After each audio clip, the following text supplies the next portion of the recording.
আসসালামু আলাইকুম। আমি এখন একটি ঘটনা বলবো, যে ঘটনার নাম হয়েছে শয়তানের সৃষ্টি ছিল মানুষের জন্য। ইবলিশকে আল্লাহ মানুষের জন্য পরীক্ষা স্বরূপ সৃষ্টি করেন এবং কিয়ামত পর্যন্ত তার হায়াত দীর্ঘ করে দেন। মানুষকে আল্লাহর পথ থেকে বিচ্যুত করার জন্য তাকে ধোঁকা দেওয়া শয়তানের একমাত্র কাজ। সে মানুষকে বলে কুফরি কর, কিন্তু যখন সে কুফরি করে তখন শয়তান বলে আমি তোমার থেকে মুক্ত, আমি বিশ্ব প্রভু আল্লাহকে ভয় করি। হাসর। অন্যদিকে যুগে যুগে নবী রাসূল কিতাব পাঠিয়ে আল্লাহ মানুষের সত্য পথ প্রদর্শনের ব্যবস্থা অব্যাহত রাখেন। আদম থেকে শুরু করে শেষ নবী মুহাম্মদ সাল্লাল্লাহু আলাইহি সাল্লাম পর্যন্ত 1,24,000 পয়গম্বর দুনিয়াতে এসেছেন এবং বর্তমানে সর্বশেষ এলাহি গ্রন্থ পবিত্র কোরআন ধারক ও বাহক মুসলিম ওলামায়ে কেরাম শেষ নবী ওসিয়ার হিসাবে আল্লাহ প্রেরিত ওহীর বিধানসমূহ বিশ্বব্যাপী প্রচার দেবার দায়িত্ব পালন করেন যাচ্ছেন। পৃথিবীতে চূড়ান্ত ধ্বংসের কথা কিয়ামতে অবৈতকাল পূর্ব পর্যন্ত এই নিয়ম জারি থাকবে।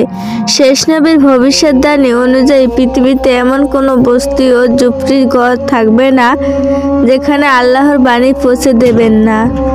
একত্ব সত্ত্বেও অবশেষে পৃথিবীতে যখন আল্লাহ বলার মতো কোনো লোক থাকবে না, অর্থাৎ প্রকৃত তাওহীদের অনুসারী কোনো মুমিন বাকি থাকবে না, তখন আল্লাহর হুকুমে প্রলয় ঘনিয়ে আসবে এবং কিয়ামত সংঘটিত হবে। মানুষের দেহগুলি সব মৃত্যুর পরে মাটিতে মিশে যাবে, কিন্তু রূহগুলি স্ব ভালো বা মন্দ আমল অনুযায়ী ইলনীল অথবা সৃজনীয় অবস্থায় করবে, যা কিয়ামত পরপরই আল্লাহর হুকুমে স্ব দেহে পুনঃপ্রবেশ করবে এবং চূড়ান্ত হিসাব নিকাশের জন্য সকল মানুষ আল্লাহর সশরীর সৃষ্টিকর্তা আল্লাহর দরবারে নিতে হবে। মানুষের ঠিকানা হলো 3টি। দারুদ দুনিয়া, অর্থাৎ যেখানে আমরা এখন বাস করছি। 2, দারুল বকরজ, অর্থাৎ মৃত্যুর পরে কবরের জগৎ। 3, দারুল কায়রা, অর্থাৎ কিয়ামতের দিন শেষে জান্নাত বা জাহান্নামে চিরস্থায়ী ঠিকানা। অতঃপর পৃথিবীতে হলো মানুষের জন্য সাময়িক পরীক্ষাগার মাত্র। জান্নাত থেকে নেমে আসা মানুষের পুনরায় জান্নাতে ফিরে যাবে অথবা কর্তকর্ম হয়ে জাহান্নামে নিক্ষিপ্ত হবে। অতঃপর সেখানে হবে মানুষের সর্বশেষ যাত্রা বিরতি এবং সেটাই হবে আমাদের চূড়ান্ত ও চিরস্থায়ী ঠিকানা। আল্লাহ বলেন, মাটি থেকে আমরা তোমাদের সৃষ্টি করেছি, ওই মাটিতে কোনো ফিরিয়ে দেব না। অতঃপর বিচার শেষে কাফেরদেরকে হাঁকিয়ে নেওয়া হবে জাহান্নামের দিকে এবং মুত্তাকিদের দিকে নেওয়া হবে জান্নাতে। এভাবে সেদিন জালেম আর প্রাপ্য শাস্তি ভোগ করবে এবং মজলুম তার যথাযথ প্রতিদান পেয়ে ধন্য হবে। সেদিন কারো প্রতি কোনো ক্রূপ অবিচার করা হবে না। হযরত আদম আলাইহিস সালাম সম্পর্কে পবিত্র কোরআনে 10টি সূরা 50টি আয়াত বর্ণিত হয়েছে। এখানে আমি আদম সৃষ্টির ঘটনা বলি, কোরআনে যেভাবে বর্ণিত হয়েছে তা আলোকে সংক্ষেপে তুলে ধরেছিলাম।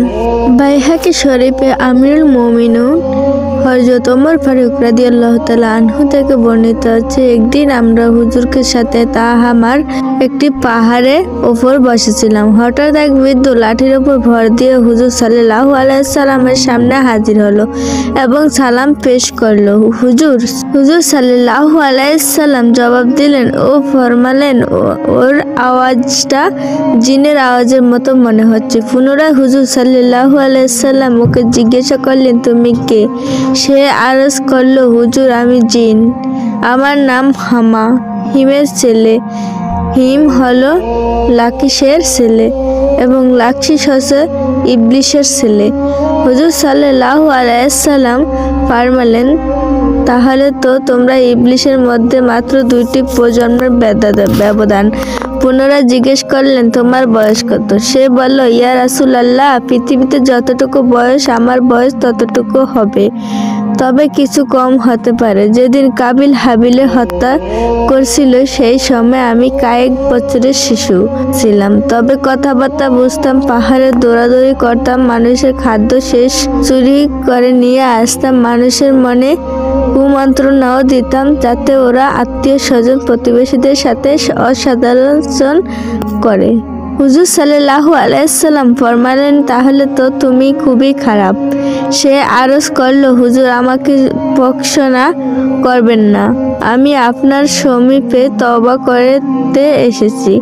ইয়া রাসূলুল্লাহ, আমি হয়তো নূহ আলাইহিস সালামের সাথে সাক্ষ্য করেছি এবং 1 বছর তার সাথে মসজিদে অবস্থান করেছি। আমি তার দরগাহেও তওবা করেছি। হযরত হুদ, হযরত ইয়াকুব, হযরত ইউসুফ আলাইহিস সালামের সংস্রব ছিলাম এতে এবং তাদের সাথে কাজ তওবা করেছিলাম এবং ওনাদের সালাম। হযরত ঈসা আলাইহিস সালামকে বলছেন, যদি তোমাদের সাথে মুহাম্মদ সাল্লাল্লাহু আলাইহি সাল্লাম এর সাক্ষাৎ হয় তাহলে আমার সামনে ওনাকে পৌঁছাইও। তাই হুজুর, আমি এখন আপনার আমানত থেকে দায় মুক্ত হওয়ার জন্য আপনার সমীপে হাজির হয়েছি। এটা আশা আছে যে আপনার পবিত্র জবাবে আমাকে কিছু আল্লাহর কালাম শিক্ষা দেবেন। হুজুর সাল্লাল্লাহু আলাইহি সাল্লাম সূরা মুরসালাত ও আম্মা ইয়াতাসালুন, সূরা ইখলাস, সূরা ফালাক, সূরা নাস এবং ইজা শামাস শিক্ষা দিলেন।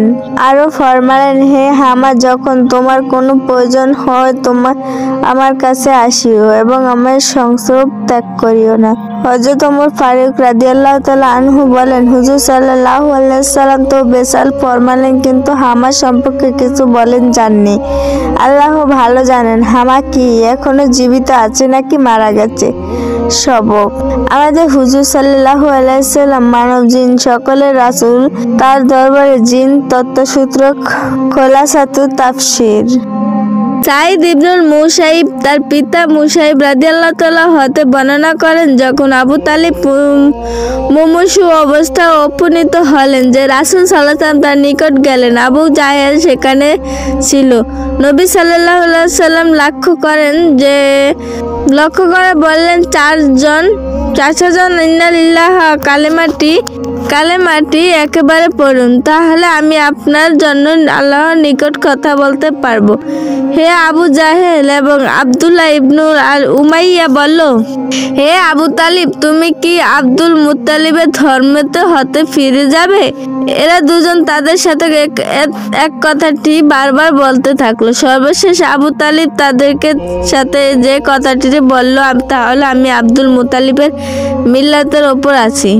এ কথার পর আমি নবী সাল্লাল্লাহু আলাইহি সাল্লাম বললাম, আমি আপনার জন্য ক্ষমা চাইতে থাকবো যে পর্যন্ত আপনার ব্যাপারে আমাকে নিষেধ করা না হয়। এই প্রসঙ্গে আয়াতটি নাযিল হলো। নবী মুমিনদের পক্ষে উচিত নয় যে তারা তাদের ক্ষমা প্রার্থনা করবে। মুশরিকদের জন্য যদি তারা নিকট স্থায়ী হয়, তবুও যখন তাদের কাছে একথা স্পষ্ট হয়ে গেছে যে তারা জাহান্নামী। সূরা তাওবা আরো নাযিল হলো, আপনি যাকে ভালোবাসেন ইচ্ছা করলে তাকে হিদায়াত করতে পারবেন না। সূরা কাসের বুখারী আনসার মর্যাদার অধ্যায় আবু তালিবের কাহিনী অনুচ্ছেদ। আবু সাঈদ খুদরি রাদিয়াল্লাহু তাআলা বর্ণিত যে তিনি নবী সাল্লাল্লাহু আলাইহি ওয়াসাল্লামকে বলতে শুনেছেন, যখন তার সামনে তাদের চাচা আবু তালিব আলোচনা করা হলো, তখনই তিনি বললেন, আশা করি কিয়ামতের দিন আমার সুপারিশ তার উপকারে আসবে। অর্থাৎ আগুনে হালকা স্তরে তার মজক টকবক করতে ফুটতে থাকবে। হেদায়েত মালিক আল্লাহ তাআলা, তিনি যাকে ইচ্ছা হেদায়েত করেন, যাকে ইচ্ছা পথভ্রষ্ট করেন। এজন্য সব সময় তার কাছে হেদায়েত চাইতে হবে। জাহান্নামের আযাব অত্যন্ত ভয়াবহ। সবচেয়ে হালকা শাস্তি হওয়ার পরেও যদি আবু তালিবের এই অবস্থা হয়, তাহলে অন্যদের কি অবস্থা হবে তা সহজে অনুমেয়। সমাজ ও পারিপার্শ্বিক অবস্থা মানুষের হক যে গ্রহণ বিরক্ষা করে। হযরত ওমর রাদিয়াল্লাহু তাআলা নাফেক বর্ণনা করেছেন, ইবনে উমরা এক অসুস্থ হয়ে টাটকা মাছ খাওয়ার বসানো হলো। মদিনায় অনেক খোঁজাখুঁজির পর তা পাওয়া গেল না। কয়েকদিন পর পাওয়া গেল, তখন দিরহাম দিয়ে কিছু কিনে এনে রান্না করা হলো। এরপর একটা রুটির ওপর মাছটা রেখে হযরত ওমর রাদিয়াল্লাহু তাআলার সামনে পেশ করা হলো। ঠিক এই সময় এক ভিক্ষুক দরজায় এসে হাঁক দিল। হযরত ওমর রাদিয়াল্লাহু তাআলা বললেন, এই মাছ উক্ত ফকিরের জন্য। দেওয়ার জন্য খাদেম আরজ করলো, জনাব, অনেক দিন থেকে মাছ খেতে আপনার মন চাইছিল, তখন তা পাওয়া যায়নি। এখন পাওয়ার পর 1.5 দিরহাম দিয়ে কিনে এনে আপনার জন্য রান্না করছি। আপনি বললেন আমি ভিক্ষুকের মূল্য দিয়ে দেই। তিনি বললেন, না, এই মাছ রুটির সাথে তা পাওয়া যায়নি। তিনি বললেন, না, এই মাছ রুটির সাথে জড়িয়ে তাকে দিয়ে দাও। তারপর খাদেম ভিক্ষুককে বলল, তুমি এটা 1 দিরহাম বিনিময়ে বিক্রি করে ভিক্ষুকে করবে। ভিক্ষুকটি সম্মানিত হলো। খাদেম 1 দিরহামের বিনিময়ে তাকে দিয়ে আবার তার সামনে হাজির করলো এবং বলল, এই মাছটি আপনার জন্য 1 দিরহাম দিয়ে কিনে এনেছি। হযরত ওমর রাদিয়াল্লাহু আবার বলল, ভিক্ষুকের কাছ থেকে দিরহাম ফেরত না নিয়ে এই মাছটি সহ রুটিটা তার কাছে দিয়ে এসো। হযরত ফারাস ও নিরহদ প্রদর্শন শাসনকর্ত হরমুজান পর অনেকগুলো যুদ্ধে মুসলমানদের বিরুদ্ধে লড়বার পর তিনি অনুগত মুসলমানদের নিজ থেকে হত্যা করার পর তিনি অবশেষে মুসলমানদের হাতে বন্দী হলেন। হরমুজান ভাবলেন, খলিফা ওমর রাদিয়াল্লাহু তাআলা নিশ্চয়ই তার প্রচণ্ড হুকুম দেবেন না, অন্তঃপর তাকে গেলাম হিসাব কোথাও বিক্রি করে দেবেন। তিনি হযরত ওমর রাদিয়াল্লাহু তাআলা বিশেষ করে দেওয়ার ওয়াদা হরমুজানকে ছেড়ে দিলেন। হরমুজান নিজ রাজ্যে ফিরে আদায় করা ভুলে গেলেন। অনেক টাকা পয়সা, বিরাট সৈন্য সমাবেশ নিয়ে তিনি আবার মুসলমানদের বিরুদ্ধে যুদ্ধ ঘোষণা করলেন। তুমুল যুদ্ধ শুরু হলো। অবশেষে হরমুজান পরাজিত হয় আবার মুসলমানদের হাতে বন্দী হলেন। তাকে হযরত ওমর রাদিয়াল্লাহু তাআলা এক দরবারে হাজির করা হলো। খলিফা জিজ্ঞেস করল, আপনি কি কুখ্যাত নিহত শাসনকর্তা হরমুজান? হ্যাঁ খলিফা, আমি নিহত ও অধিপতি হরমুজান। আপনি বারবার আরবের মুসলিম শাসনদের বিরুদ্ধে বিদ্রোহ ঘোষণা করেছেন যে এবার অন্যায় বিরুদ্ধে কারণ ঘটেছিল। এই সত্যি যে আপনি ওদিন স্বীকৃত করেন রাজি হয়নি, তাই বারবার যুদ্ধ করতে হয়েছে। কিন্তু একথা কি মিথ্যা ও আপনার পরাজিত বন্দী করার পর আপনার প্রস্তাবানুসারে সোলেহেন নামের শর্ত মতো আপনাকে ছেড়ে দেওয়া হয়েছে, কিন্তু বারবার আপনি সোলেহেমান শতবংশ করেছেন এবং অন্যায় যুদ্ধ মুসলমানদের ক্ষতিগ্রস্ত করেছেন। এই কথা মিথ্যা নয়। আপনি কি জানেন আপনার কি সাজা হবে? জানি, আমার সাজা মৃত্যু এবং সেজন্য প্রস্তাব আছে। এই মুহূর্তে তাও বেশি জানি। তাহলে আপনি যদি কোনো শেষ বাসনা থাকে তা প্রকাশ করেন। খলিফা মৃত্যুর আগে আপনি শুধুটি একটি বাটি পানি খাবো। খলিফা হুকুমে বাটিতে পানি এলো। হরমুজান হাতে দেওয়ার হলো। খলিফা বললেন, আপনি স্বাদ মিটিয়ে পানি খেয়ে নিন। আমার শুধু ভয় পানি খাওয়ার সময় জল্লাদ নায়ক কোপে আমার মাথাটা দেহ থেকে আলাদা না করে দেয়। হরমুজান তাকে, আপনার কোনো ভয় নেই, আমি আপনাকে কথা দিচ্ছি, এই পানি খাওয়া শেষ পর্যন্ত কেউ আপনার কতল করবে না। খলিফা, আপনি বলছেন এই পানি পান করা শেষ না হওয়া পর্যন্ত কেউ আমায় কতল করবে না? বাটি পানি মাটিতে ফেলে দিয়ে, সত্যি এই পানি আমি খাচ্ছি না এবং তাই আপনার কথা মতো কেউ আমাকে আর কতল করতে পারবে না। এই চমৎকার কেউই আমাকে চতুর্থ হযরত ওমর রাদিয়াল্লাহু তাআলা খানিক চুপ করে থেকে হেসে ফেলে বললেন, হরমুজান, আপনি সত্যি একটি নয়া উপায় বের করেছিলেন। নিজের রক্ষার জন্য তিনি ওমর রাদিয়াল্লাহু তাআলাকে দিয়ে কথা দিয়েছে যে খেলাফ হবে না। আপনি আজাদ, আপনি নির্ভয়ে নিজ রাজ্যে চলে যান। হরমুজান চলে গেলেন। অল্পদিন পর বহু সংখ্যক লোক নিয়ে আবার গেলেন। খলিফা হযরত ওমর রাদিয়াল্লাহু তাআলার দরবারে হাজির হয়ে গেলেন এবং আমিরুল মুমিনিন হযরত আবার এসেছে এবং এসে বিদ্রোহী বেশে না এক নব জীবনের সন্ধানে। আপনি তাকে এক অনুরোধযোগ্য ইসলামের দিকে তো করুন। হরমুজান বলতে পারলেন না যে কণ্ঠরুদ্ধ হয়ে এলো। চোখ পানিতে দেখলেন লৌহ মানব। হরমুজান 2 চোখ পানিতে হল করছে। হরমুজানকে তিনি আঙ্গুলি করলেন।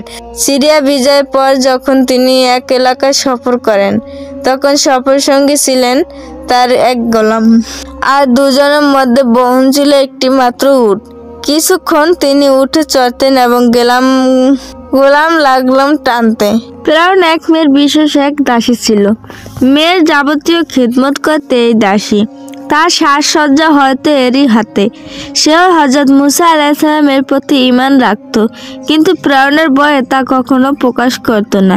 একবার ঘটনা, এই দাসী রাজকন্যার চুল আঁচড়ছিল। হঠাৎ হাত থেকে চিরুনিটা পড়ে গেল। দাসী বিসমিল্লাহ বলে চিরুনিটা তুলে নিল। শাহজাদি চমকিত হলো, জিজ্ঞাসা করলো, তুমি কার নাম নিলে? দাসী বলল, তার নাম যিনি তোমার পিতাকে সৃষ্টি করেছেন, তোমার পিতাকে যিনি রাজত্ব দিয়েছেন। এ কথা শুনে সে খুব বিস্মিত হলো, ভাবলো আমার পিতার চেয়েও কেউ বড় আছে নাকি। দৌড়ে গিয়ে সব কাহিনী পিতা ফেরাউনের কাছে বলল। ঘটনা শুনে ফেরাউন তো রেগে ক্ষোভে ফেটে পড়ার উপক্রম।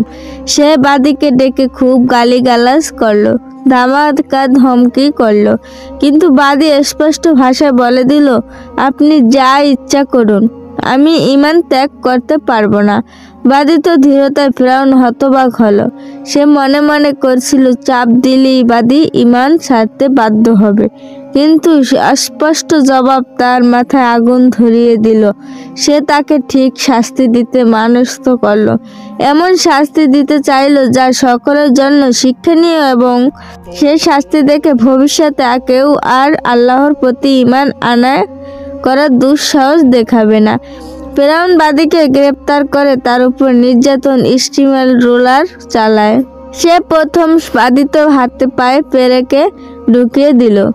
তার শরীরে আগুন জ্বলন্ত আঙ্গার নিক্ষেপ করা হলো, যার বাদীতে দেহে লেগে দেহকে ক্ষত বিক্ষত করছিল। সে জলসে দিচ্ছিল, কিন্তু বাদী ছিল আটল, নিঃসিদ্ধান্তে অবিচল। বাদীর কোনো ছিল তার শিশু পুত্র, তার কেড়ে নিয়ে আগুনে ছুঁড়ে ফেলে দিল।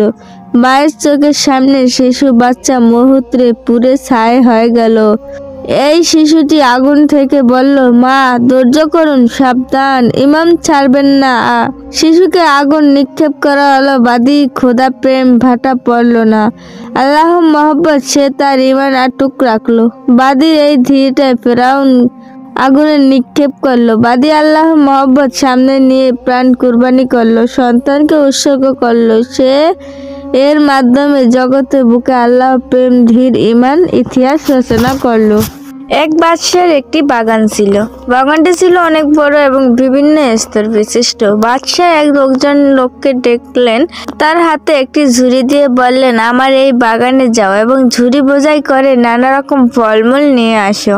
তুমি যদি ঝুড়ি ভরে ফল আনতে পারো তাহলে আমি তোমায় পুরস্কৃত করব, কিন্তু শর্ত হলো বাগানের যে অংশ তুমি পার হবে সেখানে তুমি আর যেতে পারবে না। লোকটি মনে করলো এটা তো কোনো কঠিন কাজ নয়। সে এক দরজা দিয়ে বাগানে প্রবেশ করলো, দেখলো গাছে গাছে ফল পেকে আছে, নানা জাতের সুন্দর সুন্দর ফল। কিন্তু এগুলোতে এখানকার ফলগুলো তার কিছুটা পছন্দ হলো, কিন্তু সে ভাবলো আচ্ছা থাক, সামনের অংশে গিয়ে দেখি, সেখানে হয়তো আরো উন্নত ফল পাবো, সেখান থেকেই ফল নিয়ে ঝুড়ি ভরবো। সে সামনে এসে পরের অংশে এসে অনেক উন্নত মানের ফল পেল। এখানে এসে তার মনে হলো এখান থেকে কিছু ফল ছিঁড়ে নেই, কিন্তু পরক্ষণ ভাবতে লাগলো সবচেয়ে ভালো ফলই ঝুড়িতে নিবে। তাই সে সামনে এগিয়ে বাগানের সর্বশেষ অংশে প্রবেশ করলো। সে সেখানে ফলের কোনো চিহ্নই নেই। অতঃপর সে আফসোস করতে লাগলো আর বলতে লাগলো, হায়, আমি এটা যদি বাগানে ঢুকি ফল সংগ্রহ করতাম তাহলে আমার ঝুড়ি এখন খালি থাকতো না। আমি এখন বাদশাকে কি করে মুখ দেখাবো? ঘটনা বর্ণনা করার পর ইমাম গজালি রাদিয়াল্লাহু তাআলা বললেন, বন্ধুগণ, বাদশা হলেন আল্লাহ, আর বাগানে প্রবেশকারী লোকটি হলো তুমি, আর ঝুড়ি দ্বারা উদ্দেশ্য হলো তোমার আমল নামা, আর বাগান দ্বারা উদ্দেশ্য হলো তোমার জীবন, বাগানের বিভিন্ন অংশ, তোমার জীবনে বিভিন্ন ধাপ, আর কোনো নেক কাজের ফল ছিঁড়তে বলা হয়েছে। কিন্তু তুমি প্রতিদিন ভাব, আগামীকাল থেকে ফল ছেঁড়া আরম্ভ করব। আগামী দিন করতে করতে তোমার জীবনে আর আগামী দিন আসবে না। এভাবে তুমি রিক্ত হস্তে মাওলানার সামনে হাজির হবে। অতঃপর নেক কাজ যদি কখনো করতে সময় পান তখনই করে নিন। জীবন থেকে আমল নামার বিশেষ ঝুড়ি জন্য যখনই সুযোগ পাওয়া যায় তখনই নেকি নামক ফল দিয়ে প্রথম থেকে ভরা শুরু করতে হবে, পরে সময় পাওয়া যাবে না। জানা নেই। এক ব্যক্তি জঙ্গলে হাঁটছিলেন, হঠাৎ দেখলেন এক সিংহ তার পিছু নিয়েছে। তিনি প্রাণ ভয়ে দৌড়াতে লাগলেন। কিছু দূর গিয়ে একটি পানিহীন কুয়া দেখতে পেলেন। তিনি চোখ বন্ধ করে দিলেন ঝাঁপ। পড়তে পড়তে তিনি একটি ঝুলন্ত দড়ি দেখে তা খপ করে ধরে ফেললেন এবং ওই অবস্থায় ঝুলে রইলেন। উপরে চেয়ে দেখলেন, কুয়ার মুখে চেয়ে দেখলেন বিশাল এক সাপ তার নিচে নামার অপেক্ষায় চেয়ে আছে। বিপদের ওপর আর বিপদ। হিসাব করতে পেলেন একটি সাদা আর একটি কালো ইঁদুর তার দড়িটি কামড়ে ছিঁড়ে ফেলছে। এমন হিমশিম অবস্থায় দেখে কি করবেন যখন তিনি বুঝতে পারছিলেন না, হঠাৎ তার সামনে কুয়ার সাথে লাগোয়া গাছে একটা মৌচাক দেখতে পেলেন।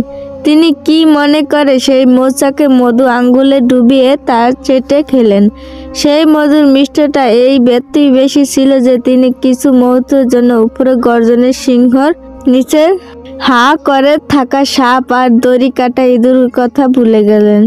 ফলে তার বিপদ অবিশ্বাস্য হয়ে দাঁড়ালেন। ইমাম গজালি এই গল্পের ব্যাখ্যা দিতে গিয়ে বলেন, এই হিংসটি হয়েছে আমার মৃত্যু আর সর্বক্ষণ আমার তাড়িয়ে বেড়াচ্ছে। সেই সাপটি হচ্ছে কবর যা আমার অপেক্ষা আছে। দড়িটি হচ্ছে আমার জীবন যাকে আশ্রয় করেই বেঁচে থাকা। সাদা ইঁদুর হলো দিন আর কালো ইঁদুর হলো রাত, যারা প্রতিনিয়ত ধীরে ধীরে আমাদের জীবন আয়ু কমিয়ে দিয়ে আমাদের মৃত্যুর দিকে নিয়ে যাচ্ছে। আর সেই মৌচাক হলো দুনিয়া, যার সামান্য মিষ্টতা পরখ করে দেখতে গেলেও আমাদের এই চতুর্মুখী ভয়ানক বিপদের কথা ভুলিয়ে যাওয়াটা ব্যর্থ।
তুমি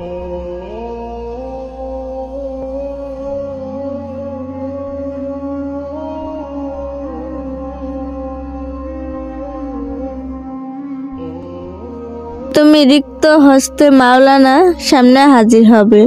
অতঃপর নেক কাজ যদি কখনো করতে সময় পান তখনই করে নিন। জীবন থেকে আমল নামার বিশেষ ঝুড়ি জন্য যখনই সুযোগ পাওয়া যায় তখনই নেকি নামক ফল দিয়ে প্রথম থেকেই ভরা শুরু করতে হবে, পরে সময় পাওয়া যাবে না। জানা নেই। এক ব্যক্তি জঙ্গলে হাঁটছিলেন, হঠাৎ দেখলেন এক সিংহ তার পিছু নিয়েছে। তিনি প্রাণ ভয়ে দৌড়াতে লাগলেন। কিছু দূর গিয়ে একটি পানিহীন কুয়া দেখতে পেলেন। তিনি চোখ বন্ধ করে দিলেন ঝাঁপ। পড়তে পড়তে তিনি একটি ঝুলন্ত দড়ি দেখে তা খপ করে ধরে ফেললেন এবং ওই অবস্থায় ঝুলে রইলেন। উপরে চেয়ে দেখলেন, কুয়ার মুখে চেয়ে দেখলেন বিশাল এক সাপ তার নিচে নামার অপেক্ষায় চেয়ে আছে। বিপদের ওপর আর বিপদ। হিসাব করতে পেলেন একটি সাদা আর একটি কালো ইঁদুর তার দড়িটি কামড়ে ছিঁড়ে ফেলছে। এমন হিমশিম অবস্থায় দেখে কি করবেন যখন তিনি বুঝতে পারছিলেন না, হঠাৎ তার সামনে কুয়ার সাথে লাগোয়া গাছে একটা মৌচাক দেখতে পেলেন।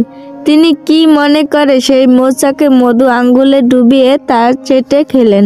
সেই মধুর মিষ্টতা এই ব্যক্তি বেশি ছিল যে তিনি কিছু মুহূর্তের জন্য উপরে গর্জনের সিংহর নিচে হা করে থাকা সাপ আর দড়ি কাটা ইঁদুরের কথা ভুলে গেলেন। ফলে তার বিপদ অবিশ্বাস্য হয়ে দাঁড়ালেন। ইমাম গজালি এই গল্পের ব্যাখ্যা দিতে গিয়ে বলেন, এই হিংসটি হয়েছে আমার মৃত্যু আর সর্বক্ষণ আমার তাড়িয়ে বেড়াচ্ছে। সেই সাপটি হচ্ছে কবর যা আমার অপেক্ষা আছে। দড়িটি হচ্ছে আমার জীবন যাকে আশ্রয় করেই বেঁচে থাকা। সাদা ইঁদুর হলো দিন আর কালো ইঁদুর হলো রাত, যারা প্রতিনিয়ত ধীরে ধীরে আমাদের জীবন আয়ু কমিয়ে দিয়ে আমাদের মৃত্যুর দিকে নিয়ে যাচ্ছে। আর সেই মৌচাক হলো দুনিয়া, যার সামান্য মিষ্টতা পরখ করে দেখতে গেলেও আমাদের এই চতুর্মুখী ভয়ানক বিপদের কথা ভুলিয়ে যাওয়াটা ব্যর্থ।